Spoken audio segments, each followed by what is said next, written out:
Borax. ബോറോണിൻ്റെ കോമ്പൗണ്ടാണ് borax. Na2B4O7 10H2O or B4O5OH4 times 8H2O എന്നാണ് അതിൻ്റെ formula. Borax dissolves in water gives alkaline solution. Borax വാട്ടറിൽ dissolve ചെയ്ത് കഴിഞ്ഞാൽ 2NaOH plus 4H3BO3 കിട്ടും. NaOH എന്ന് പറഞ്ഞാൽ സോഡിയം ഹൈഡ്രോക്സൈഡ്, ആൽക്കലിയാണ്. ഓർത്തോബോറിക് ആസിഡും വീക്ക് ആസിഡാണ് H3BO3 എന്ന് പറഞ്ഞാൽ ഓർത്തോബോറിക് ആസിഡും കിട്ടും. അടുത്ത് പറയുന്നത് ബൊറാക്സ് ബീഡ് ടെസ്റ്റ് എന്നാണ്. എന്താണ് borax bead test? On heating borax loses water molecule to give sodium metaborate. അപ്പോൾ ബൊറാക്സ് ഹീറ്റ് ചെയ്ത് കഴിഞ്ഞാൽ അതിൽ നിന്ന് വാട്ടർ മോളിക്യൂൾ റിലീസ് ചെയ്ത് നമുക്ക് സോഡിയം മെറ്റാബോറേറ്റ് കിട്ടും. അതിന് നമുക്ക് വീണ്ടും ഹീറ്റ് ചെയ്ത് കഴിഞ്ഞാൽ നമുക്ക് ഗ്ലാസ് ലൈക്ക് മെറ്റീരിയൽ കിട്ടും. അതിനെ പറയുന്ന പേര് ബൊറാക്സ് ബീഡ് എന്നാണ് പറയും. ആ ബൊറാക്സ് ബീഡാണ് ബീഡ് എന്നുള്ള ഗ്ലാസ് പോലെയുള്ള ഒരു മെറ്റീരിയൽ നമുക്ക് കിട്ടും. ഈ ഒരു ടെസ്റ്റ് അല്ലെങ്കിൽ ഇത് ഉപയോഗിച്ച് ഈ ബൊറാക്സ് ബീഡ് ഫോം ചെയ്യുന്ന സമയത്ത് ചില മെറ്റൽസുമായിട്ട് കമ്പൈൻ ചെയ്ത് കളേർഡ് കോമ്പൗണ്ട്സ് അല്ലെങ്കിൽ കളേർഡ് ബീഡ്സ് കിട്ടും. അപ്പോൾ അത് ചില മെറ്റൽസിനെ അല്ലെങ്കിൽ മെറ്റൽ അയോൺസിനെ ഐഡൻറ്റിഫൈ ചെയ്യാൻ വേണ്ടി ഈ ടെസ്റ്റ് യൂസ് ചെയ്യുന്നുണ്ട്.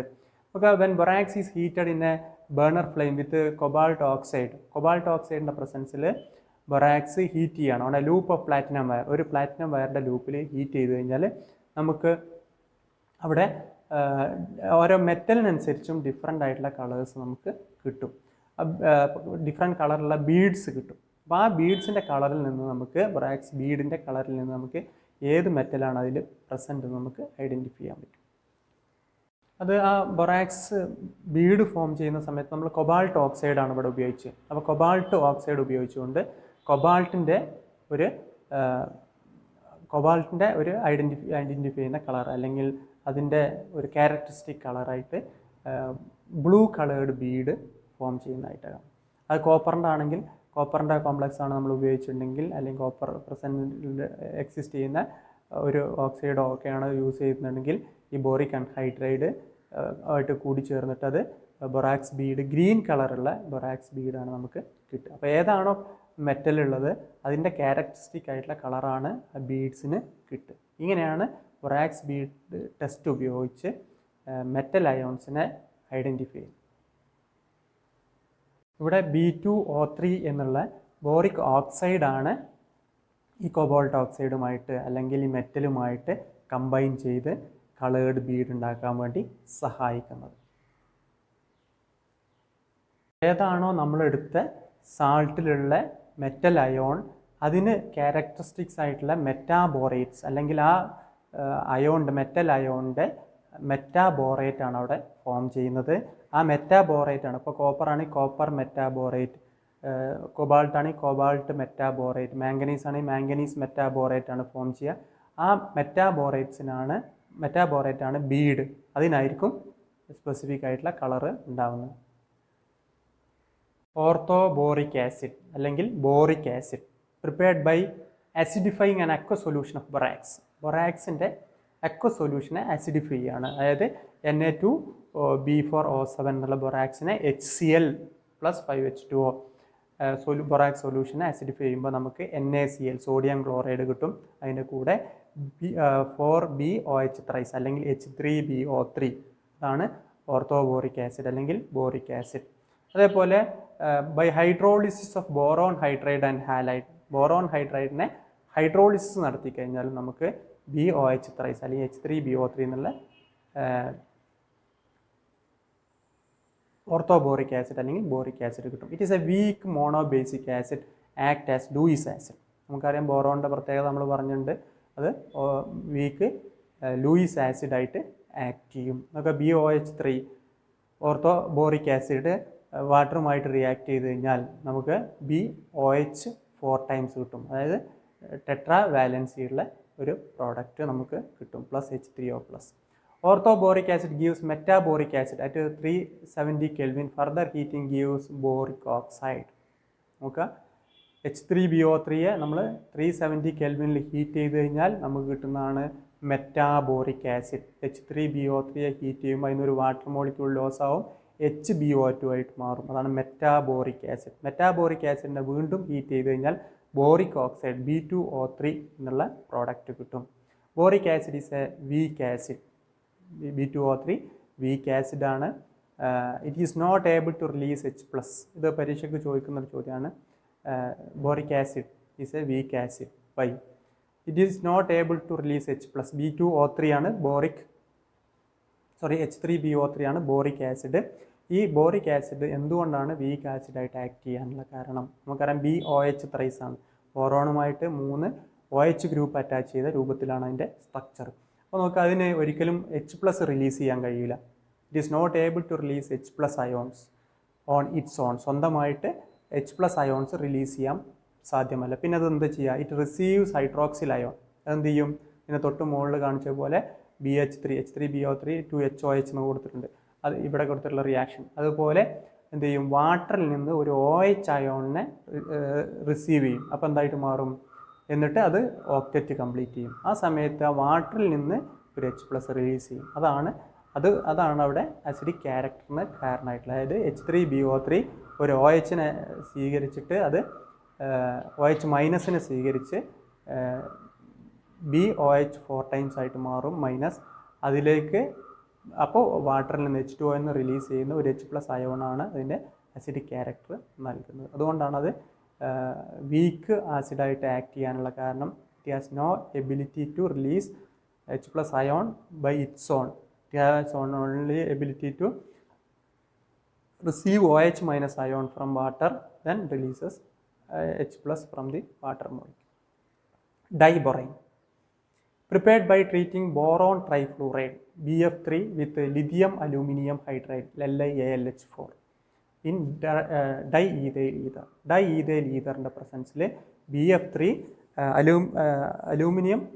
lithium aluminium hydride ആയിട്ട് ട്രീറ്റ് ചെയ്ത് കഴിഞ്ഞാൽ നമുക്ക് ഡൈബൊറൈൻ കിട്ടും. ഡൈബൊറൈൻ്റെ ഫോർമുല B2H6 എന്നാണ് ഡൈബൊറൈൻ്റെ formula. Plus lithium fluoride plus aluminium fluoride കിട്ടും. അതേപോലെ മറ്റൊരു മെത്തേഡ് ഓഫ് പ്രിപ്പറേഷനാണ് oxidation of sodium borohydride with iodine. Sodium borohydride NaBH4 അത് അയഡിനുമായി ട്രീറ്റ് ചെയ്ത് കഴിഞ്ഞാൽ നമുക്ക് ഡൈബൊറൈൻ കിട്ടും. B2H6 plus sodium iodide plus hydrogen. Industrial method of preparation by reaction of boron trifluoride with sodium hydride. BF3 boron trifluoride sodium hydride treat ചെയ്ത് കഴിഞ്ഞാൽ നമുക്ക് B2H6 sodium ഫ്ലൂറൈഡും കിട്ടും. അതേപോലെ ഡൈബൊറൈൻ്റെ മറ്റൊരു പ്രോപ്പർട്ടിയാണ് it catches fire. Diborane B2H6 ഓക്സിജനുമായിട്ട് കൂടിച്ചേർന്ന് boric oxide B2O3 plus 3H2 ഉണ്ടാവും. അതേപോലെ B2H6 ഡൈബൊറൈൻ വാട്ടറുമായിട്ട് റിയാക്ട് ചെയ്ത് ഓർത്തോബോറിക് ആസിഡ് ഉണ്ടാവും. B2H6 plus 6H2O gives 2BOH thrice or H3BO3 plus H2. ഇത് വാട്ടറുമായിട്ട് റിയാക്ട് ചെയ്യുകയാണെങ്കിൽ ഇത് ഹൈഡ്രജൻ റിലീസ് ചെയ്യും. അതോടൊപ്പം തന്നെ ഓർത്തോബോറിക് ആസിഡ് ഉണ്ടാവുകയും ചെയ്യും. ഇത് ഈ ഒരു അവസാനത്തെ റിയാക്ഷൻ പിന്നെ ഒരു പ്രോപ്പർട്ടിയാണ്. അതോടൊപ്പം തന്നെ B2H6ൻ്റെ പ്രോപ്പർട്ടിയാണ്. അതോടൊപ്പം തന്നെ ഓർത്തോബോറിക് ആസിഡിൻ്റെ method of പ്രിപ്പറേഷനാണ്.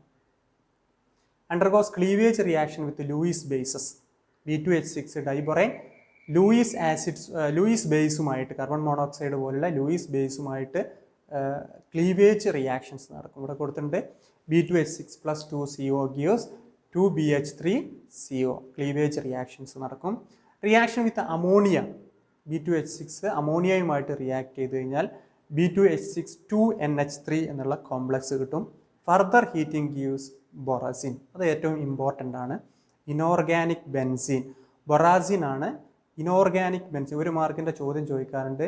Which is inorganic benzene എന്ന് ചോദിക്കാറുണ്ട്. അതിൻ്റെ മെത്തേഡ് ഓഫ് പ്രിപ്പറേഷനും ചോദിക്കാറുണ്ട്. ഇനോർഗാനിക് ബെൻസീൻ എന്ന് പറയുന്നത് ബൊറാസിൻ ആണ്. ഇനോർഗാനിക് ബെൻസീൻ എന്ന് പറയുന്നത് അത് കിട്ടുന്നത് B2H6 അമോണിയയുമായിട്ട് ഡൈബൊറൈൻ അമോണിയയുമായിട്ട് ട്രീറ്റ് ചെയ്യുന്ന സമയത്ത് നമുക്ക് B2H6 2NH3 കിട്ടും. അതിനെ വീണ്ടും ഹീറ്റ് ചെയ്ത് കഴിഞ്ഞാൽ നമുക്ക് കിട്ടുന്നതാണ് ഇനോർഗാനിക് ബെൻസീൻ അല്ലെങ്കിൽ B3N3H6 എന്ന് പറയുന്നത്. ഇവിടെ കൊടുത്തിട്ടുണ്ട് indication 3B2H6 plus NH3 gives BH3NH3 twice എന്നുള്ള കോംപ്ലക്സ് ഒരു കോംപ്ലക്സ് ഫോം ചെയ്യും BH4 മൈനസ്. അതിനെ വീണ്ടും ഹീറ്റ് ചെയ്ത് കഴിഞ്ഞാലാണ് B3N3H6. ബെൻസീൻ്റെ അതേപോലുള്ള ഒരു സ്ട്രക്ചറാണ്. അതുകൊണ്ടാണ് അതിനെ ഇനോർഗാനിക് ബെൻസീൻ എന്ന് പറയാൻ കാരണം B2N3H6 12H2. In diborane structure 2 bridging hydrogen atoms are present. ഡൈബൊറൈൻ്റെ സ്ട്രക്ചർ നമുക്ക് കാണാം. ആ സ്ട്രക്ചറിൽ രണ്ട് ബ്രിഡ്ജിങ് ഹൈഡ്രജൻ ആറ്റംസ് ഉണ്ട്. Sodium and lithium tetra hydrido borates are called borohydrides. Chemically important ആയിട്ടുള്ള കോമ്പൗണ്ടാണ് ബോറോഹൈഡ്രൈഡ്. സോഡിയത്തിൻ്റെയും ലിഥിയത്തിൻ്റെയും ടെട്രാ ഹൈഡ്രിഡോ ബോറേറ്റ്സിനെയാണ് ബോറോഹൈഡ്രൈഡ്സ് എന്ന് പറയുന്നത്. Borohydrides are prepared by reaction of metal hydride with diborane in diethyl ether. Metal ഹൈഡ്രൈഡിനെ ഡൈബൊറൈനുമായിട്ട് diethyl ഈഥറിൻ്റെ പ്രസൻസിൽ ട്രീറ്റ് ചെയ്ത് കഴിഞ്ഞാൽ നമുക്ക് ഈ സോഡിയം അല്ലെങ്കിൽ ലിഥിയം ടെട്രാ ഹൈഡ്രിഡോ ബോറേറ്റ്സ് കിട്ടും. 2MH plus B2H6 gives 2M plus BH4 minus എന്നുള്ള. Lithium boron hydride LiBH4 and sodium borohydride NaBH4 are used as reducing agent in inorganic synthesis. ഈ ബോറോഹൈഡ്രൈഡ്സ് ആണ് ഈ ലിഥിയം ബോറോഹൈഡ്രൈഡ് അതേപോലെ sodium borohydride ഒക്കെ. ഇത് inorganic സിന്തസിസിൽ reducing ഏജൻ്റായിട്ട് use ചെയ്യുന്നു. Structure of diborane. ഇവിടെ നമ്മൾ ഡൈബൊറൈൻ്റെ സ്ട്രക്ചറാണ് കൊടുത്തിട്ടുള്ളത്. നോക്കുക, അവിടെ നമ്മൾ BH3 രണ്ട് ബോറോണുകൾ തമ്മിൽ ഹൈഡ്രജൻ ആറ്റം വഴിയാണ് പിന്നെ അതിനെ ലിങ്ക് ചെയ്തിട്ടുള്ള B2H6 എന്നുള്ള സ്ട്രക്ചർ വരുമ്പോൾ അതിനെ രണ്ട് ബോറോണുകളെ തമ്മിൽ ഹൈഡ്രജൻ ആറ്റം ബ്രിഡ്ജഡ് ഹൈഡ്രജൻ എന്നാണ് അതിന് പറയുക. ആ രണ്ട് ബോറോണിനെ തമ്മിൽ ലിങ്ക് ചെയ്തിട്ടുള്ള സെൻറ്ററിൽ രണ്ട് ഹൈഡ്രജൻ ആറ്റംസ് ഉപയോഗിച്ചാണ് അത് പരീക്ഷയ്ക്ക് വരയ്ക്കാൻ ചോദിക്കാറുണ്ട്. Uses. Boron fibre in making bullet proof vest and light composite എയർക്രാഫ്റ്റുകൾ ഉണ്ടാക്കാൻ, ഭാഗങ്ങൾ ഉണ്ടാക്കാൻ, അതേപോലെ ബുള്ളറ്റ് പ്രൂഫ് ഡ്രസ്സുകളൊക്കെ ഉണ്ടാക്കാൻ വേണ്ടി ബോറോൺ ഫൈബറുകൾ യൂസ് ചെയ്യുന്നുണ്ട്. അതേപോലെ boron 10 isotope has high ability to absorb neutrons used in nuclear industry as control. Boron 10 isotope ന്യൂട്രോണിനെ അബ്സോർബ് ചെയ്യാൻ വേണ്ടി ന്യൂക്ലിയർ റിയാക്ടറുകളിൽ കൺട്രോൾ റോഡുകളായിട്ട് ഉപയോഗിക്കുന്നു. അതേപോലെ borax and boric acid is heat resistant glass wool and fibre glass making. ബൊറാക്സും boric ആസിഡും ഒക്കെ ഹീറ്റ് റെസിസ്റ്റൻ്റ് ആയിട്ടുള്ള ഗ്ലാസ്സുകൾ, അതേപോലെ ഗ്ലാസ് വൂളുകൾ, ഫൈബർ ഗ്ലാസ് മേക്കിങ്ങിനൊക്കെ യൂസ് ചെയ്യുന്നു. Borax as flux for soldering material. സോൾഡറിങ്ങിന് ഫ്ലക്സ് ആയിട്ട് യൂസ് ചെയ്യുന്നു. Aluminium has thermal and electrical conductivity. നമുക്കറിയാം അലുമിനിയം ഏറ്റവും കൂടുതൽ നമ്മുടെ KCB ലൈനുകളൊക്കെ അലുമിനിയമാണ്.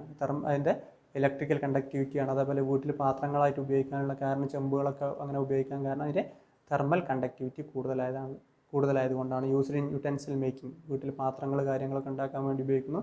അതേപോലെ പാക്കിംഗ് പർപ്പസിന് ഉപയോഗിക്കുന്നു. കൺസ്ട്രക്ഷൻ പർപ്പസിന്, അലുമിനിയം ഫാബ്രിക്കേഷൻ, അതേപോലെ വിമാനങ്ങളുടെ ഭാഗങ്ങൾ, ട്രാൻസ്പോർട്ടേഷൻ ഇൻഡസ്ട്രിയിലൊക്കെ യൂസ് ചെയ്യുന്നു. Aluminium has toxic nature, therefore its use is reduced in utensil. അലുമിനിയത്തിന് ടോക്സിക് നേച്ചർ ഉള്ളതുകൊണ്ട്, കാർസിനോജനിക് എഫക്റ്റ് കാണിക്കുന്നതുകൊണ്ട് നമ്മൾ ഇപ്പോൾ പാത്രങ്ങളും മറ്റുള്ള ആവശ്യത്തിന് ഉപയോഗിക്കുന്നതിൽ നിന്ന് നമ്മൾ മാറ്റി നിർത്തിയിട്ടുണ്ട്. ഗ്രൂപ്പ് 13 എലമെൻസിനെ കുറിച്ചാണ് നമ്മൾ ഇതുവരെ ഡിസ്കസ് ചെയ്തത്. ഇത് ഗ്രൂപ്പ് 14 എലമെൻറ്റ്സ് കാർബൺ ഫാമിലിയാണ്. അതിലെ members carbon, silicon, germanium, tin, lead ഒക്കെയാണ് അതിലെ മെമ്പേഴ്സ്, ആ ഗ്രൂപ്പിലെ മെമ്പേഴ്സ്. ടിന്നിനെ നമ്മൾ SN എന്നുള്ള ലെറ്റർ ഉപയോഗിച്ചാണ് റെപ്രസെൻറ്റ് ചെയ്യുക. ലെഡിനെ PB എന്നുള്ള ലെറ്റർ ഉപയോഗിച്ചാണ് റെപ്രസെൻറ്റ് ചെയ്യുന്നത്. Carbon in elemental state are available as call, graphite and diamond. Element സ്റ്റേജിൽ കാർബൺ എക്സിസ്റ്റ് ചെയ്യുന്നത് ഡയമണ്ട് ആയിട്ട് നിൽക്കുന്നുണ്ട്, കോള്, അതേപോലെ ഗ്രാഫൈറ്റ് ആയിട്ട് എക്സിസ്റ്റ് ചെയ്യുന്നു. ഗ്രാഫൈറ്റ് എന്ന് പറഞ്ഞാൽ നമ്മൾ പെൻസിലിൻ്റെ അതിനുള്ളിൽ ഉപയോഗിക്കുന്ന ലീഡൊക്കെ. In combine state present as metal carbonates, hydrocarbons, carbon ഡയോക്സൈഡൊക്കെ കാർബണിൻ്റെ കമ്പൈൻഡ് സ്റ്റേജ് ആണ്. Naturally occurring carbon containing C12, C13, C14 3 ഐസോട്ടോപ്പുകളായിട്ടാണ് കാർബൺ എക്സിസ്റ്റ് ചെയ്യുന്നത്. C12, 14, 13, 14 ആയിട്ട്. നമുക്കറിയാം C14 is a radioactive with half-life period of 5770 years half-life periodലെ ഒരു element ആണ്, ഒരു ഐസോട്ടോപ്പാണ് കാർബൺ 14. അത് നമ്മൾ കാർബൺ ഡേറ്റിങ്ങിന് വേണ്ടിയൊക്കെ ഉപയോഗിക്കുന്നത്, അതായത് ഫോസിലുകളുടെ കാലപ്പഴക്കം തീരുമാനിക്കാനൊക്കെ ഉപയോഗിക്കുന്നത് കാർബൺ ഡേറ്റിങ്ങിന് യൂസ് ചെയ്യുന്നത് ഈ ഐസോട്ടോപ്പിൻ്റെ ക്വാണ്ടിറ്റി, അതിൻ്റെ ഹാഫ് ലൈഫ് പീരീഡുമാണ്. Silicon is this second most abundant element ആണ് എർത്ത്സ് ക്രസ്റ്റ്. എർത്തിൽ ഏറ്റവും കൂടുതൽ കാണുന്ന ഒരു എലമെൻ്റാണ് silicon. Silicon is the important component of ceramics, glass and cement. ഗ്ലാസ്സിലും സിമെൻറ്റിലും അതേപോലെ സെറാമിക്സ്, ഗ്ലാസ്, സിമെൻറ്റിലൊക്കെ ഏറ്റവും കൂടുതൽ കാണുന്നതാണ് silicon. Tin occurs as cassiterite, അതിൻ്റെ ഓർ അതാണ് കാസിട്രേറ്റ് ആണ്. അതേപോലെ ടിൻ ഓക്സൈഡ്, അതേപോലെ lead as galena and lead sulphide, ഈ രൂപത്തിലൊക്കെയാണ് ഭൂവൽക്കത്തിൽ അല്ലെങ്കിൽ എർത്തിൻ്റെ ക്രസ്റ്റിൽ കാണുന്നത്. Pure germanium and silicons are used as semiconductors. ജെർമേനിയവും സിലിക്കണൊക്കെ സെമി കണ്ടക്ടേഴ്സായിട്ട് യൂസ് ചെയ്യുന്നുണ്ട്. Valence shell electronic configuration of NS2 NP2. എൻ്റെ വാലൻസ് shell electronic configuration NS2 NP2 എന്നുള്ള കോൺഫിഗറേഷനിലാണുള്ളത്.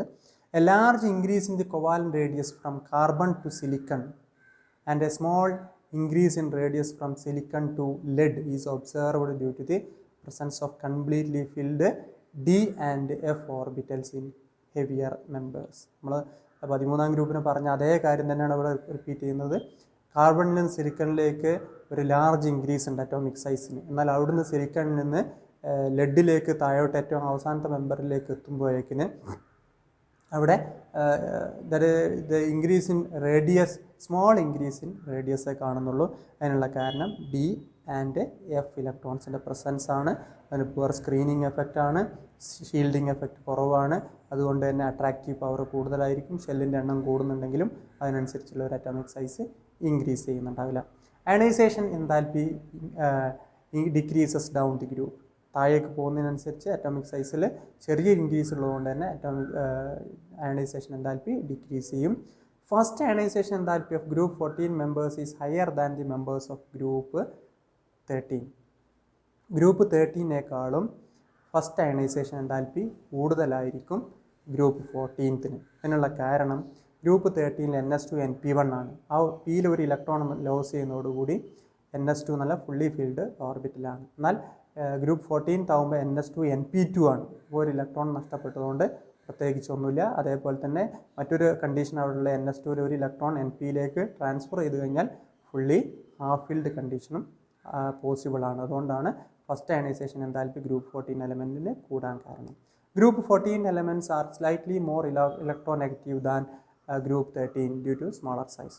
നമുക്കറിയാം പീരീഡിൽ ഇടത്തുനിന്ന് വലത്തോട്ട് പോകുമ്പോൾ 13ാം ഗ്രൂപ്പിൽ നിന്ന് 14ാം ഗ്രൂപ്പിലേക്ക് പോകുമ്പോൾ അറ്റോമിക് സൈസ് കുറയും. എഫക്റ്റീവ് ന്യൂക്ലിയർ ചാർജ് കൂടുന്നതുകൊണ്ട് അറ്റോമിക് സൈസ് കുറയും. അറ്റോമിക് സൈസ് കുറയുമ്പോൾ സ്വാഭാവികമായിട്ടും ഇലക്ട്രോ നെഗറ്റീവ് ക്യാരക്ടർ കൂടും. Carbon and silicon are non metals. അതിലുള്ള കാർബണും സിലിക്കണും നോൺ മെറ്റൽസ് ആണ്. Germanium is metalloid. Tin and lead are soft metals. Melting point and boiling point of group 14 are higher than the group 13 elements. Melting പോയിൻറ്റും boiling പോയിൻറ്റും group 14-ൻ്റെ melting പോയിൻറ്റും boiling പോയിൻറ്റും group 13-നേക്കാളും കൂടുതലാണ്. Physical properties. Common oxidation state of carbon family elements are +4 and +2. രണ്ട് oxidation സ്റ്റേറ്റുകളാണ് കാണിക്കുന്നത്, +4ഉം +2ഉം. നമുക്കറിയാം +4 ഓക്സിഡേഷൻ സ്റ്റേറ്റ് ആണ് ഹയർ ഓക്സിഡേഷൻ സ്റ്റേറ്റ്, +2 ആണ് lower oxidation state. Compounds in +4 oxidation state are covalent. +4 oxidation സ്റ്റേറ്റുള്ള കോമ്പൗണ്ടുകളൊക്കെ കൊവാലൻ കോമ്പൗണ്ട്സ് ആണ്.